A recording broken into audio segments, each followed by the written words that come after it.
Hey folks, Dwayne here, the Curious Sage, once again bringing you the transformative power of human connection. And today, let's have some fun and play. So as I was putting this video together, I was thinking about what subject to focus on today. These blocks came to mind. Now, many of you have probably played with Lego blocks, Duplo blocks, whatever they call them and stuff as you were growing up. And one of the things that you probably learned is that the more connections you have from one block to another, the higher you can build and the stronger whatever it is that you're building becomes. And I have seen some really phenomenal things created out of these blocks. In fact, Lego makes their whole living in life out of different creative things you can do with Lego blocks and connecting these things together. Now, what does this really have to do with connections from one person to another?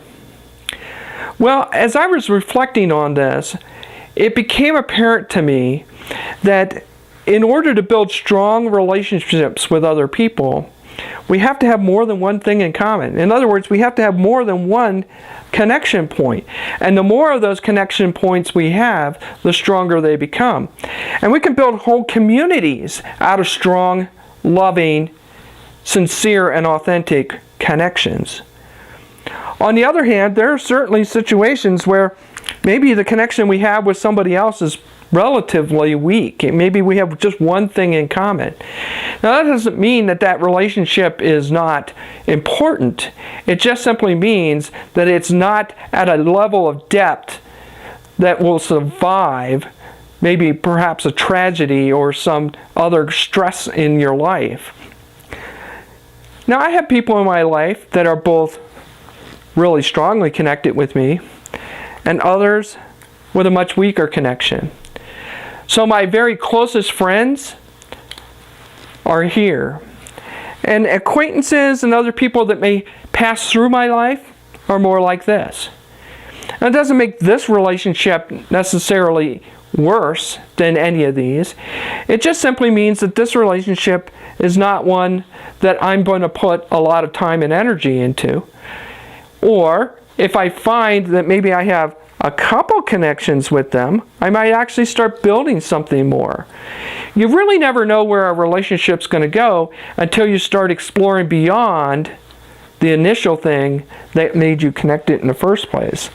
So you may start here, but eventually go here. And so as you think about the relationships in your own life now, and you reflect upon what's serving you and what's not serving you, I think this is a great little tool, great little analogy to help you reflect upon how you build strong relationships with multiple connections, how we build strong communities with connections that are deep and authentic on many, many levels, and in some cases, what relationships are really serving only one dimension of your life, and that's perfectly fine too. The last thing I would say is, like many relationships, they come and go. And at times in your life, I'm sure that there was somebody that passed through your life, and it was a tremendous blessing to you in that moment. And you learned a lot of things from that person, and now that person has moved on, or you have moved on. Well, they served their purpose, or you served your purpose in their life, and that's okay too. But if you want to build strong relationships, and we want to build strong communities, we have to think about connecting with people on as many dimensions as we possibly can. So that's all I have for today. Check me out on my website at the end of this video, and I look forward to hearing more from you.